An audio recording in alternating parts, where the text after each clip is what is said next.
All right, so today we're going to get into fascism Okay. and how it works Sounds good. and how to recognize it. Mm-hmm. And we're going to be using Jason Stanley's book, How Fascism Works, as our main source for this deep dive. Okay, cool. So yeah, I mean, Yeah. I've been reading this book, Yeah. and right. I got to say, it's pretty eye-opening. Yeah, I agree. I think it's a really important book, and I think he does a really good job of kind of breaking down Yeah. these complex ideas into a way that's Yeah. understandable. Yeah, I think one of the things that really struck me is this idea that fascism isn't always about, like jackboots and, Yeah. the really Yeah. obvious It's symbols. much more insidious than that. Exactly. Yeah, it can be much more subtle, and it can kind of creep in Right. in ways that we don't always recognize. Yeah, and it can sort of like co-opt these like positive ideals like freedom or patriotism Okay. and kind of twist them to serve its own ends. It's very good at kind of masquerading as something else and using this very appealing language. Yeah. And So like how do we even begin to like peel back that mask and see what's really going on? well, I think one of the first things Stanley talks about is this idea of the mythic past. Okay. Um, and so fascist movements, they often will try and create this like romanticized, Right. idealized version of history Okay. to try to evoke this sense of longing in people, this sense of like, we need to get back to this, like, Like a nostalgia. yes, exactly, a nostalgia for this time that never really existed. So it's like creating this nationalistic fairy tale that Yeah. never actually was. Exactly, and that fairy tale is then used to justify Oh, yeah. all sorts of harmful ideas and policies. So it's not just about telling a good story. No, it's not just about entertainment. Right. It's about really tapping into people's emotions Right. and using that. Okay, so can you give me like a concrete example of how this mythic past tactic actually works? Sure. So one example that Stanley gives is Charles Lindbergh in the America First movement in the 1930s. Okay. Yeah. So Lindbergh, of course, was this like, celebrated American hero. Right. But he also, advocated for white racial purity and warned against alliances with foreign races. Really? And so you see this like echo of Ooh. Nazi ideology Yeah. in his rhetoric. So even someone we admire, can get swept up. Absolutely. Yeah. And that's what makes it so dangerous. Right. Right. Because it's not always these like, Yeah. obvious villains. It Yeah. can be people who are otherwise, Yeah. admirable. So okay, so they're tapping into this idealized past, but what's the purpose? I mean, what's the end game here? The goal is to create this sense of like a hierarchy, Okay. right? To justify a social order where certain groups are seen as superior and other groups are demonized as threats. Okay. And so, one example of that is the Hutu Ten Commandments Mm. in Rwanda, where they essentially fabricated this history Yeah. of Hutu superiority. Right. And they even dictated things like gender roles in these commandments. Oh, wow. And That's so interesting. And this was then used to justify the violence against the Tutsis. So it's about creating this us versus them narrative. Exactly. Where anyone who doesn't fit into this idealized vision is labeled as an outsider or a threat. Exactly. And once you've established this narrative, then you need to make sure that everyone believes it. Right. And that's where propaganda comes out. Okay, so it's not enough to just tell the story, you have to sell it. Right. And I guess fascist propaganda is really good at that. It is. It's very sophisticated. Yeah. And it often disguises its goals Right. with very appealing ideals. So give me an example of that. Sure. So one example is Richard Nixon's war on crime. Okay. On the surface, that sounds like a very legitimate effort to restore law and order. Right. But in reality, Yeah. it was used to mask a racist political agenda. So are you saying that Nixon was deliberately targeting specific groups? Well, Stanley cites some notes from Nixon's chief of staff, Right. H.R. Haldeman, where Nixon is quoted as saying that the whole problem is really the blacks. Wow. Um, That's pretty damning. it is, and it shows how, language that can seem very neutral Right. can actually be used Yeah. to target specific groups. So even policies that sound good Exactly. can be twisted to serve a much darker purpose. And is often used to dismantle institutions Okay. that threaten fascist power. So how does that work? Well, so for example, they might accuse the judiciary Okay. of being biased or corrupt, Right. not because it's actually true, Yeah. but because they want to control how the law is interpreted. So these attacks on institutions are often just a smokescreen Yeah, to grab power power. and silence opposition. And a good example of that is what's happened recently in Hungary and Poland, Oh, okay. where accusations of bias were used to Hmm. replace Wow. independent judges with party loyalists. So it's like a classic power grab It is disguised as reform. exactly. Wow. And it's not just the courts, right? I mean, I've seen this happen with attacks on universities as well. Right. Labeling them as like liberal indoctrination centers that suppress free speech. It's very ironic Yeah. because they're claiming to defend free speech, Right. while at the same time they're trying to silence Right. anyone who disagrees with them. So by undermining these institutions, Right. they create an environment where their version of reality Exactly. reigns supreme, Yeah. which brings us to this attack on intellectuals and expertise. Yes. Right? That's a crucial part of it. So how does that work? Well, fascist leaders, they often present themselves as these like men of action, Right. right? They dismiss the need for, deliberation or Right. consultation. Yeah. They appeal to gut feelings and common sense. Right. They position themselves as the only ones who can fix the problem. And that distrust of intellectualism really creates fertile ground for this kind of ideology to take root. Exactly. People are looking for simple answers, and Yeah. the fascist leader is more than happy Yeah. to provide them. Even if those answers are completely wrong. Right, even if they're based on lies Yeah. and manipulation. And that leads to what Stanley calls unreality. Okay, so help me understand this unreality. What is that, and why is it so dangerous? Well, it's essentially when propaganda and anti-intellectualism combine Okay. to create a situation where truth itself becomes irrelevant, Okay. right? So if you're constantly being told that the media is lying, Right. that experts can't be trusted, Yeah. that everything you thought you knew is wrong, Yeah. it becomes very difficult to know what to believe. You start to question everything. Right. And you're just left feeling really disoriented Yeah. and uncertain. Exactly. And in that state of confusion, you're much more likely to cling to anyone who offers like a clear Yeah. and simple explanation. Even if that explanation has no basis in reality. Right.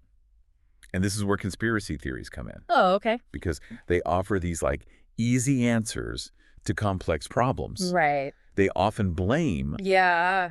shadowy groups or elites Right. for everything that's wrong. Yeah. And so instead of engaging with the complexity Yeah. of reality, Right. people retreat into these sort of alternate realities where Yeah. everything makes sense, even if it's based on Right. complete fabrications. It's easier to believe the lie Yeah. than to face the lie. And fascist leaders are very good at exploiting that Yeah. need for certainty. Yeah. They offer this comforting narrative, Right. a way to make sense of the chaos. And it's a false sense of comfort. It is, Right. but it's very seductive. Yeah. And this is starting to feel very relevant Yes. to what we're seeing in the world today. It is. This erosion of trust. The rise of conspiracy theories, the polarization. Yeah. It's all very unsettling. It is. And I think Stanley's work really reminds us that Yeah. these tactics are not relics of the past. They're Right. very much alive and well Yeah. in the 21st century. Right. And we need to be aware of them Yeah, if we want to protect ourselves absolutely. from this. Yeah, it's really about safeguarding our democracy. Okay, so we've got this mythic, past the propaganda, the attacks on institutions and intellectuals.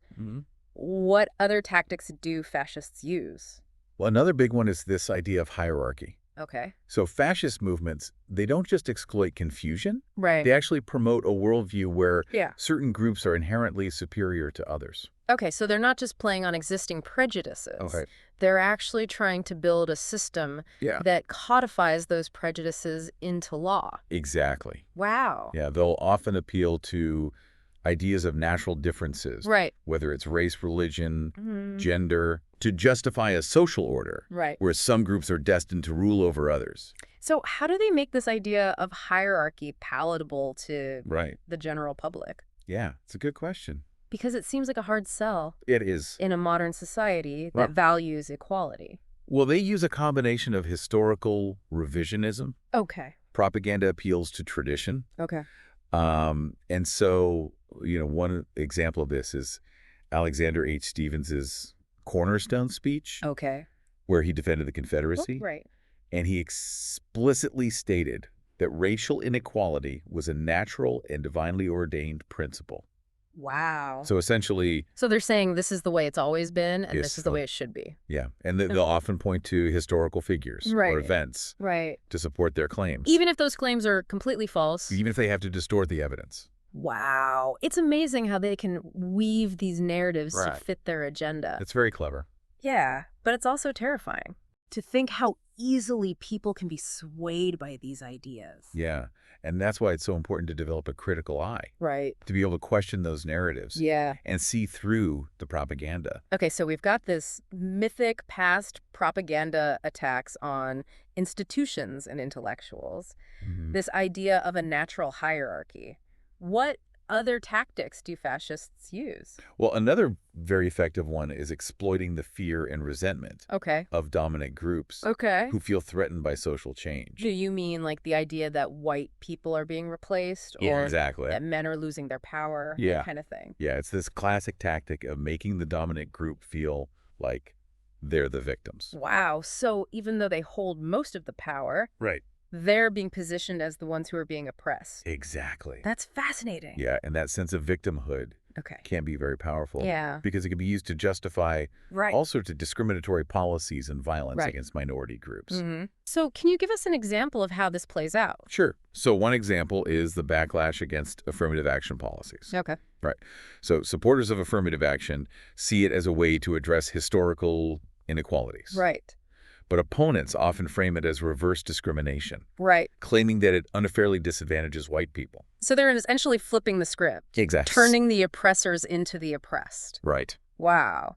And this tactic is often used in conjunction with this rhetoric of law and order that we Exactly. talked about earlier. Yeah. So they're creating this sense of fear Right. and anxiety, this idea that the established order is under threat Yeah. from these outsiders. Mhm. And then they present themselves as the only ones who can protect the Yeah. nation from these supposed threats. Exactly. It's like a self-fulfilling prophecy. It is. Yeah. They create the fear, They create the fear. and then they use that fear Yeah. to justify their authoritarian measures. And the cycle continues. Exactly. And I guess another tactic that plays into this fear is Right. this manipulation of sexual anxiety. Yeah, that's a big one. Right. Fascists often use fears of, Yeah. rape Right. or sexual deviance Ah. or threats to traditional family structures Right.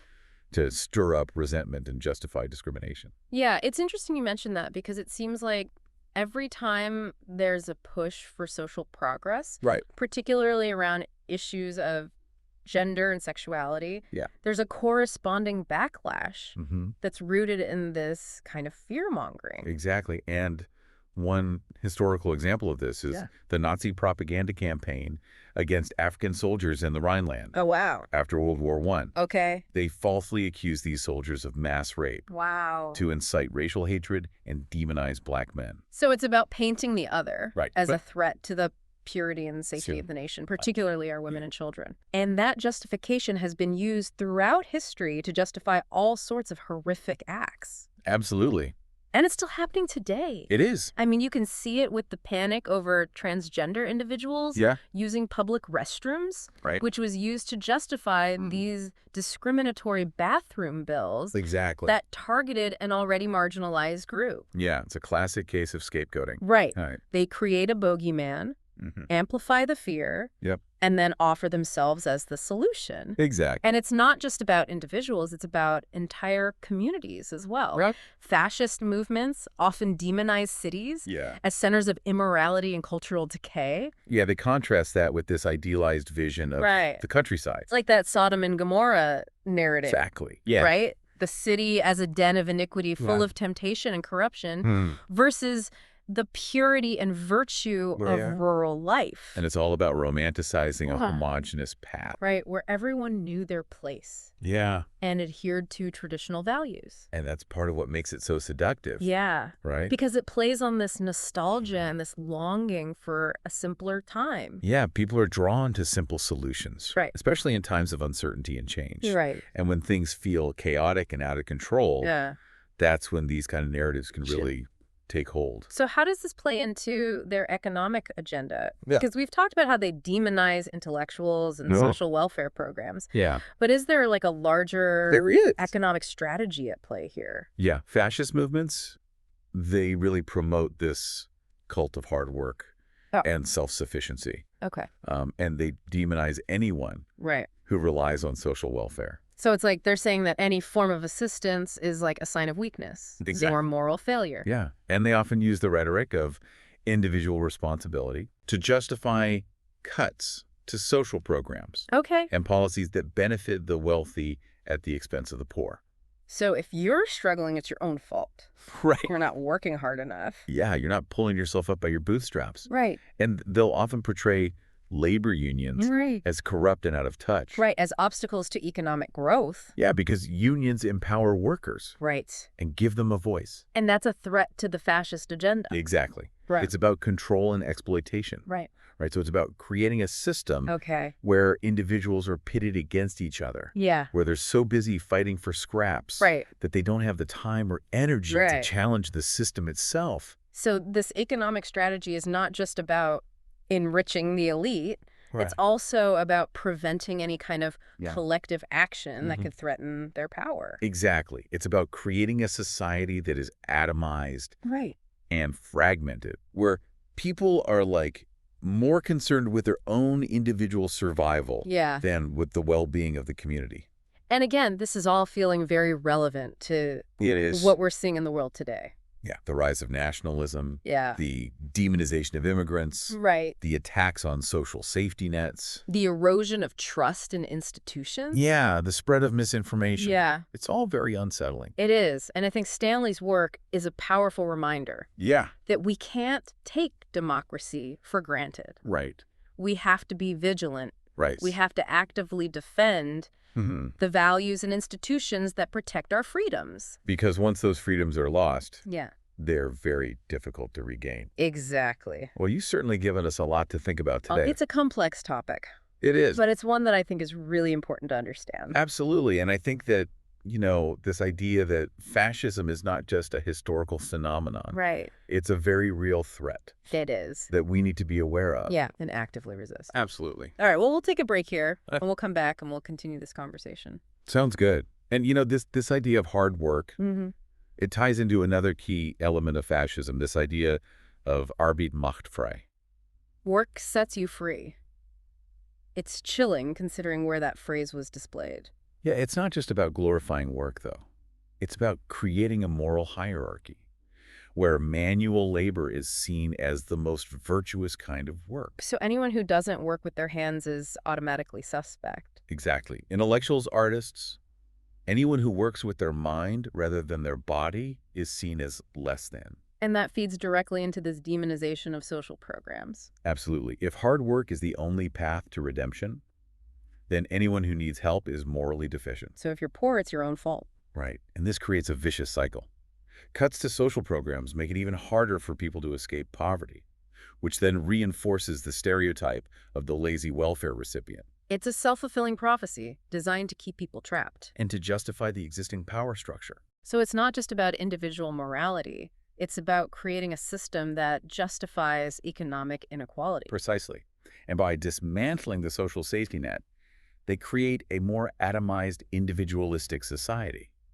People are left to fend for themselves, competing for scraps, and less likely to band together to challenge the system. Because when you're struggling to survive, you're not thinking about abstract concepts like freedom or democracy. You're just trying to keep your head above water. Exactly. And that's the environment where fascism thrives. When people are desperate and afraid, they're more likely to turn to a strongman leader who promises simple solutions. Even if those solutions come at the expense of their freedoms. It's a Faustian bargain. So it's like all these tactics we've been discussing. The mythic past, the propaganda, the attacks on institutions, the exploitation of fear and resentment. It all culminates in this moment where people are willing to surrender their autonomy in exchange for the illusion of security. That's a very insightful observation. And it brings us back to Stanley's central argument. Fascism is ultimately about power. It's about a small elite controlling the masses through a combination of fear, manipulation, and economic exploitation. And what's so scary is that this can happen anywhere. Fascism isn't bound by national borders or ideologies. It's a virus that can infect any society, if the conditions are right. So if fascism is this virus, what's the antidote? Education is crucial. We need to teach people about the history of fascism, how these tactics work, and how to recognize them in contemporary society. So critical thinking, media literacy, being able to identify propaganda and misinformation, those are all essential skills. Absolutely. And it's not just about recognizing the external threats. It's also about examining our own biases and prejudices. Because fascism often exploits pre-existing divisions. Exactly. Turning people against each other based on differences in race, religion, or political beliefs. So we have to be willing to challenge our own assumptions. It's about recognizing our shared humanity. And building bridges of understanding with people who are different from us. Because ultimately, fascism thrives on division and fear. It's about creating an us versus them mentality. Where empathy and compassion are seen as weaknesses. Exactly. So the antidote is not just education, but also about cultivating a sense of shared humanity. Recognizing that we're all in this together. And that we're stronger when we stand united against oppression and injustice.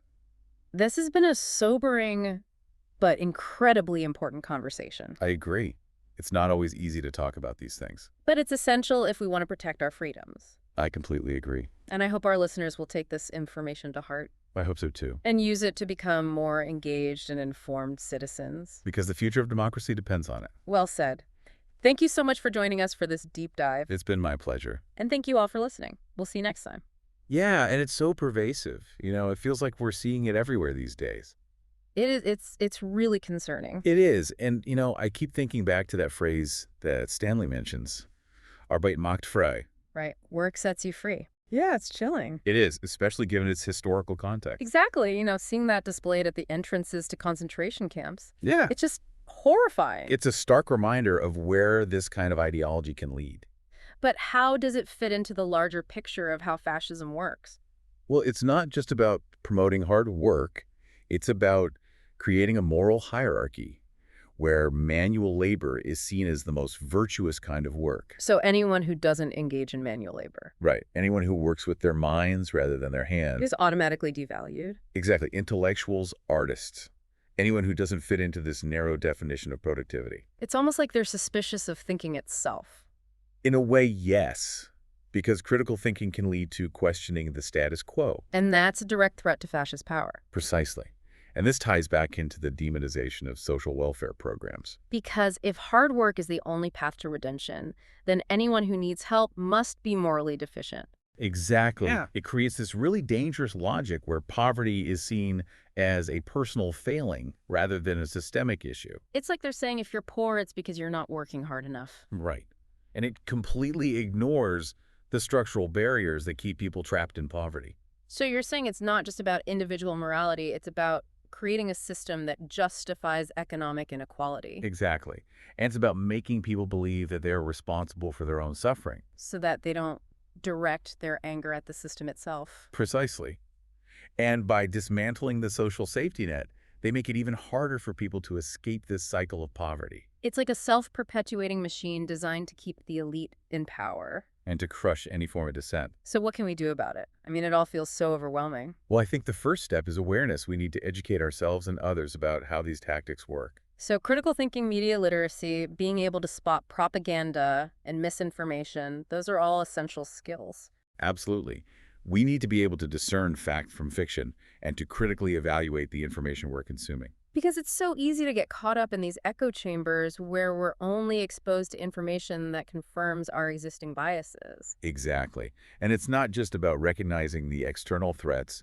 It's also about examining our own internal biases. You mean like our own prejudices and assumptions? Yeah, we all have them. Yeah. And it's important to be aware of them so that we don't inadvertently contribute to the problem. Because fascism thrives on division. It does. It exploits our differences and turns us against each other. So we have to be willing to challenge those divisions to build bridges of understanding with people who are different from us. Exactly, to recognize our shared humanity. And to remember that we're stronger when we stand together.